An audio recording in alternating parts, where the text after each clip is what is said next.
हूं समीर और आप देख रहे हैं समाज की खबरें हिंदी टीवी न्यूज। आज 17 अगस्त है और हम आपको मिलाएंगे जय भारत एनजीओ के कार्यकर्ताओं से। इन्होंने 15 अगस्त को अपने ऑफिस का ओपनिंग किया सामाजिक कामों के लिए और 16 अगस्त को सभी कार्यकर्ताओं ने ये फैसला किया कि हमारी एनजीओ नशा के खिलाफ काम करेगी। 15 अगस्त के मौके पर झंडा वंदन के लिए अभिजीत राणे, जो कि धड़क यूनियन के प्रेसिडेंट हैं, उनके हाथों से झंडा वंदन किया गया और साथ ही साथ जय भारत एनजीओ के ऑफिस का भी ओपनिंग किया गया। उनका कहना था कि उनको उम्मीद है कि जय भारत एनजीओ लोगों की मदद करेगी। आइए हम उनसे कुछ बात करते हैं।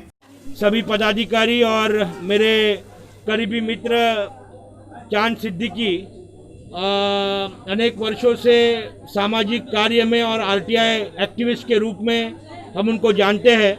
मेरे साथ में बहुत सालों से उनके बहुत करीबी ताल्लुकात है।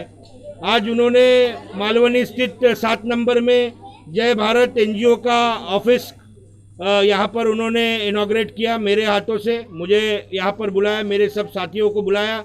मैं सिद्दीकी जी और बीना सिंह ठाकुर जी और उनके साथ में सभी पदाधिकारियों को कॉन्ग्रेचुलेट करता हूँ। बहुत अच्छा कार्य उनके हाथों से हो ऐसी शुभकामनाएं देता हूँ। मैं हमारे धड़क कामगार यूनियन के 7-7.5 लाख वर्करों के तरफ से सिद्दीकी जी और उसके पूरे फैमिली को बहुत बहुत शुभकामनाएं देता हूँ। साथ में आज इंडिपेंडेंस डे के उपलक्ष्य में आप सबको आज के दिन के बहुत बहुत शुभकामनाएं।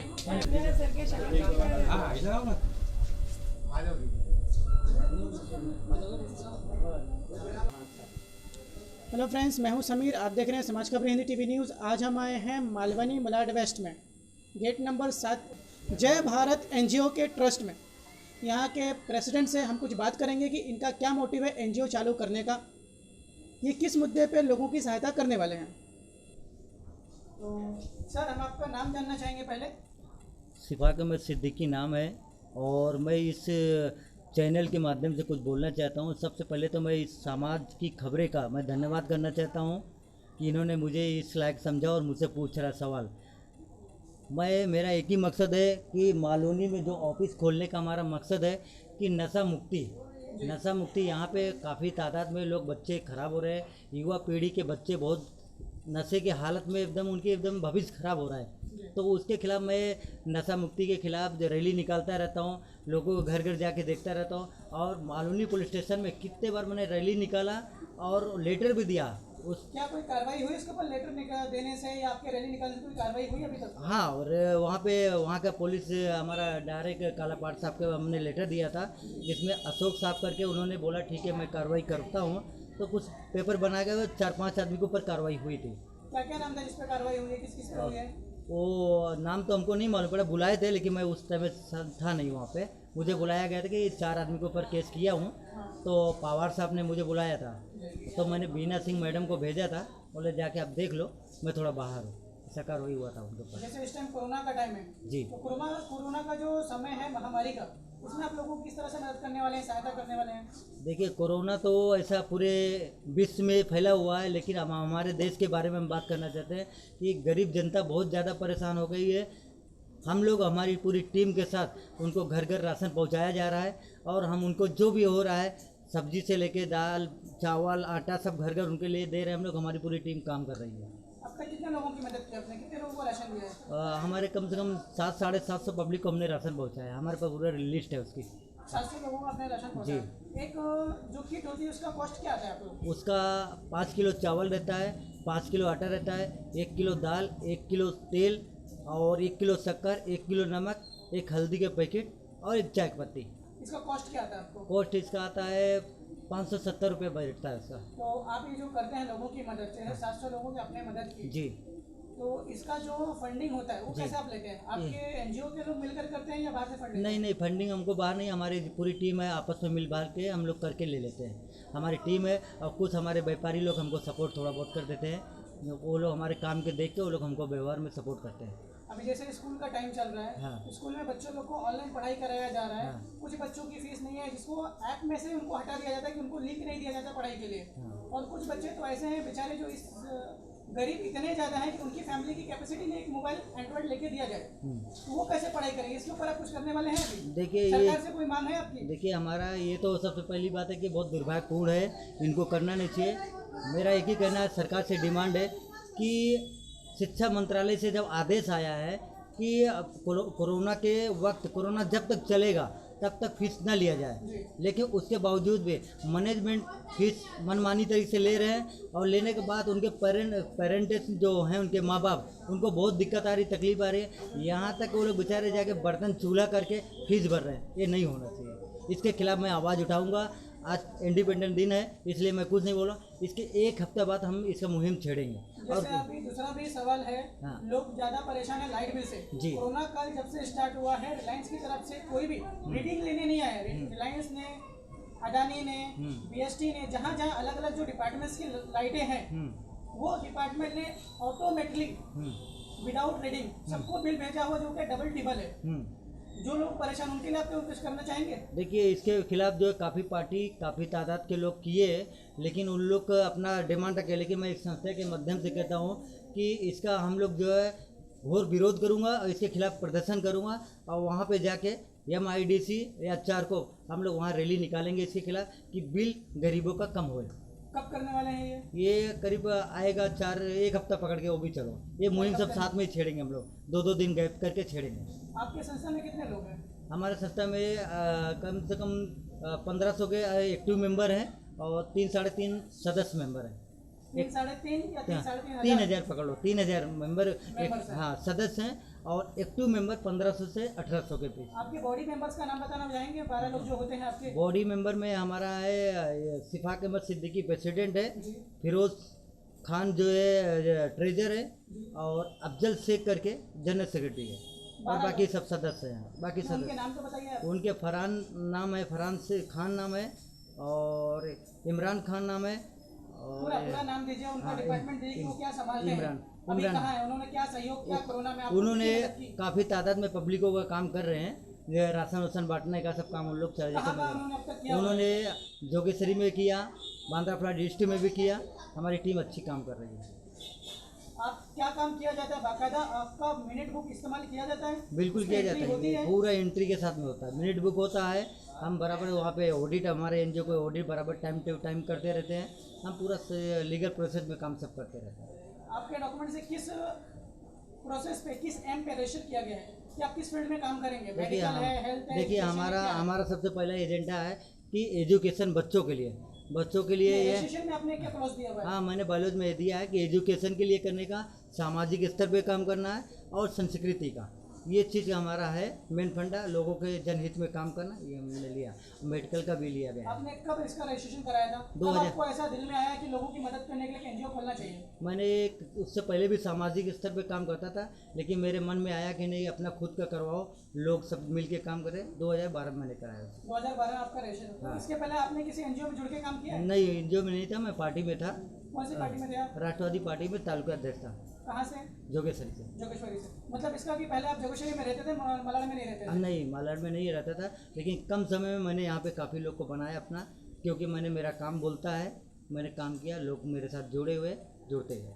अब हम बात करेंगे यहाँ के वाइस प्रेसिडेंट से, इनकी क्या राय है कोरोना को लेकर और इस ऑफिस को खोलने का क्या मकसद है, इनसे जानते हैं। तो जी सर, आप बताइए आपका पहले पूरा नाम क्या है और इस ऑफिस को यहाँ खोलने का क्या एम है? मेरा नाम मोहम्मद हसीन कमाल खान है और मैं यहाँ का नेशनल वाइस प्रेसिडेंट हूँ, राष्ट्रीय उपाध्यक्ष। और ये ऑफिस खोलने का मकसद ये है कि गरीबों की मदद करना, गरीबों का साथ देना, बेबस और लाचार लोगों की मदद करना, नशा मुक्ति के अंदर जो बच्चे आजकल बिगड़ रहे हैं, जो बच्चे आजकल नशा कर रहे हैं, नशा करने के बाद में बुरी हालत में चल रहे हैं, और सारे के सारे छोटी उम्र के बच्चे से लेकर बड़ी उम्र तक बेकार होते जा रहे हैं, उनको बचाना है। गरीबों को राशन पानी बांटना है, साथ देना है, बच्चों की किताबियों कापियों का इंतज़ाम नहीं है तो वो करना है। इस तरीके से हमारे जो एम है, हमारा एम सिर्फ यही है, हमारा मकसद सिर्फ यही है कि गरीबों का साथ देना, लाचारों का साथ देना, उनकी मदद करना। ये NGO खोलने का जय भारत का मतलब ही यही है हमारा, और आज से नहीं, बहुत टाइम से खोला हुआ है, बहुत टाइम से हम लोग ये करते चले आ रहे हैं, और जो हमसे हो पाता है हम करते हैं। दूसरी बात यह है कि इसके अंदर से हम एक काम ये भी करना चाहते हैं कि मोबाइल का जो मसला है, मोबाइल का मसला अभी तक कोई बोला नहीं, मगर मैं ज़रूर बोलूँगा। ये बिल्कुल गलत चल रहा है कि 1 महीने के अंदर अंदर इतने का रिफ़िल करो, उतने का रिफ़िल करो, नेटवर्क से आते नहीं आता है उसकी बात की बात है, लेकिन वो क्या करते हैं, रिफिल करने के बाद आउट गोइंग चालू रखो, चलो समझ में आ गया, इनकमिंग भी बंद कर देते हैं। इनकमिंग चालू होना चाहिए। सारे देश के अंदर गरीबी है, सारे देश के अंदर भूखमरी है। गरीब औरतें बेचारी 10 रुपये का रिफिल पहले कर लेती थी कि चलो मिस कॉल मार के काम चला लेंगे। अभी क्या है, अभी यह है कि 50 रुपये का कम से कम रिफिल करो, वो भी महीने के अंदर ख़त्म, इनकमिंग आउट गोइंग दोनों बंद। तो ये गलत है, इसके ऊपर हम मुद्दा उठाएंगे, इसके ऊपर हम बड़े बड़े जुलूस भी निकालेंगे, क्योंकि इतना मत लूटो पब्लिक को उतना ही लूटो जो लूटने के लायक हो। एक तो लॉकडाउन के अंदर सब भिखारी बन गए, खाने का ठिकाना नहीं है, रहने का ठिकाना नहीं है, घर छोड़ छोड़ के लोग भाग गए, भाड़ा नहीं भर पाए, लाइट के बिल आ रहे हैं तो इतने लंबे लंबे बिल आ रहे हैं, कोई एक बार भी रीडिंग चेक करने 5 महीने में आया नहीं, और उसके बाद में बिल आइडिया से आ रहा है 10,000, 20,000, 25,000, 15,000। जो गरीब आदमी एक बल्ब एक पंखा चलाता है उसका 4-4 हज़ार का बिल आ रहा है। तो ये कौन सा तरीका है भाई, ये तो गलत है ना। सरकार क्या करे आपके लिए? सरकार ये करे कि लाइट के बारे में बिल कम करे, क्या खाली ये लाइट वालों को करोड़पति अरबपति बनाने को, भिखारियों का खून चूस के बिल्कुल निचोड़ के उनको मार के फेंक दिया जाए। तो मतलब ये कहना चाह रहे हैं कि लाइट बिल के हिसाब से जो हो रहा है आप लोग के साथ अत्याचार हो रहा है? बिल्कुल हो रहा है, पूरी पब्लिक है, हम लोग जनता है, गलत हो रहा है, गलत तो गलत है। रिलायंस के ऑफिसर से हमारी मीटिंग हुई थी, उन्होंने कहा कि लॉकडाउन के अंदर जो पब्लिक घर से बाहर रहती थी उनका फ्रिज एसी पंखा बंद रहता था। लॉकडाउन होने की वजह से 24 घंटे उनके फ्रिज एसी पंखे चले, जिसकी वजह से बिल डबल आया गया है। भाई के अच्छे फ्रेंड भी हैं, एक अच्छे समाज सेवक हैं, इस एनजीओ में आए किस मकसद से आए हैं और इनका क्या राय है वो हम इनसे जानेंगे। तो सर हम आपका नाम जानना चाहेंगे। सबसे पहले मैं सभी देशवासियों को आज 74वें गणतंत्र दिवस का हार्दिक शुभेच्छा देना चाहता हूं, और मेरा एक ही मकसद है समाज सेवा। मैं हमेशा करीब 10-12 साल से समाज सेवा से जुड़ा हुआ हूं। ये शफीक सिद्दीकी जी जो हैं हमारे जय भारत एनजीओ जी के हमारे अच्छे एक मित्र हैं, इनका काम मुझे अच्छा लगता है, इसलिए आज मुझे इनवाइट किया गया। इनकी नई ऑफिस की ओपनिंग है, उस हिसाब से हम यहाँ आए हैं। और यहाँ पे हमारे शफीक सिद्दीकी साहब है नेशनल प्रेसिडेंट, वाइस प्रेसिडेंट हमारे हसीन कमाल खान साहब है। मैं इन दोनों को यही बोलना चाहता हूँ कि ये ऑफिस तो हमने खोला है, लेकिन इसका ये पीछे एक मकसद होना चाहिए। जैसे कि अभी शफीक भाई ने हमें बताया आपके मीडिया के माध्यम से कि हमने राशन बांटा, चावल बांटा, गेहूँ बांटा, तो ये चीज़ हम ना बोलते हुए जिन्हें बांटे हैं उनको बोलना चाहिए कि भाई हमें शफीक सिद्दीकी जय भारत एनजीओ ने हमको बांटा, तो उससे मुझे और खुशी होगी। तो मैं ये आशा करता हूँ कि आने वाले समय में अगले टाइम शफीक भाई मैं फिर आऊँगा 15 अगस्त को, और मुझे यहाँ से एक अच्छा वो भाव रिस्पॉन्स मिलेगा कि लोग कहेंगे कि हाँ 1 साल में शफीक भाई को मैं बधाई भी दूंगा कि आने वाले समय में यहाँ पे मलाड मालूनी में काफ़ी एनजीओ है, लेकिन मैं चाहता हूँ मेरे मित्र होने के नाते मैं चाहूँगा कि ये खूब तरक्की करे। आने वाले समय में खाली एक ही नाम रहे, जय भारत एनजीओ, ये चाहता हूँ। और शफीक भाई को ये भी बताना चाहता हूँ कि आने वाले समय में अगर इनको कुछ मेरे लायक ज़रूरत पड़े तो मैं हमेशा आधी रात को खड़ा हूँ, क्योंकि एक मेरा सत्यशोधक कामगार संगठन है जो मुंबई का, मैं खुद प्रेसिडेंट हूँ यूनियन का। तो मेरे लायक जो भी काम रहे, गरीबों को मदद का, किसी को रोज़गार के लिए काम नहीं है तो मैं उसके लिए करने के लिए तैयार हूँ। बस आपने बताया कि आप मुंबई के सत्यशोधक कामगार हाँ संस्था से हो, आपके संस्था में क्या क्या किया जाता है हम वो जानना चाहेंगे। सबसे पहली बात तो यह है कि आपको समझ लीजिए सत्यशोधक कामगार संगठन यानी काम करने वाले असंगठित लोग, जैसे कि औरतें भंडी मांजने वाली, रोड पे खड्डा करने वाले, taxi driver, rickshaw driver, painter, ये सब लोग असंगठित में आते हैं। जिसकी अगर कोई भी प्रॉब्लम होता है तो हमारे पास वो लोग आते हैं। हमारे पास मेंबर हैं, काफ़ी मेंबर, आपको मालूम होगा करीब 3-3.5 लाख लोग मेंबर हैं सत्यशोधक कामगार संगठन के। उसका मैं मुंबई प्रेसिडेंट हूँ और राष्ट्रीय अध्यक्ष हमारे सागर ताड़े साहब है जो हैंडल करते हैं। कहाँ पे इसका मेन हेड ऑफिस कहाँ पे है? मेन हेड ऑफिस इनका भांडुम में है सर। हाँ, मुंबई में है इसके कितने लोग यहाँ से जुड़े हुए हैं? अभी तो मैं नेक्स्ट ईयर ही मुझे पोस्ट मिला है, तो मेरी काफ़ी कोशिश है। करीब अभी इस बीच में मैंने करीब पूरे मुंबई से हमारे जो कार्यकर्ता है 18,000 लोग यानी नोंदणी के लिए हमने लेबर कमिश्नर को भेजा हुआ है, तो वहाँ पे सबमिट भी हुआ। करीब मेरे पास 200 लोग का लिस्ट आया था, आर साउथ में राशनिंग ऑफिसर के पास से उन लोग को हमने राशन गवर्नमेंट के माध्यम से दिया था। और इसके अलावा बस हमारा समाज सेवा करने का ये पहले से हमारी आदत है।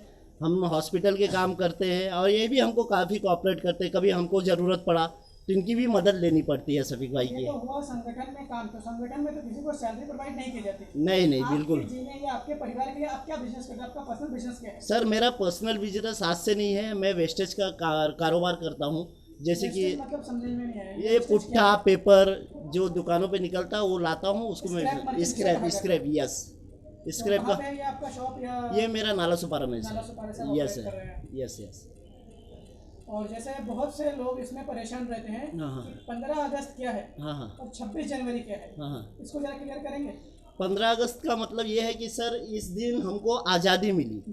हाँ। समाज की खबरें हिंदी न्यूज चैनल को सब्सक्राइब करें, बेल आइकन दबाना ना भूलें। अगर आपको अच्छा लगे तो लाइक और शेयर भी जरूर करें। अगर आपको हमारे साथ जुड़ना चाहते हैं, अगर किसी भी तरीके का न्यूज या एडवर्टाइजमेंट देना चाहते हैं तो आप हमें इस नंबर पर कॉल करें 7666471110। धन्यवाद।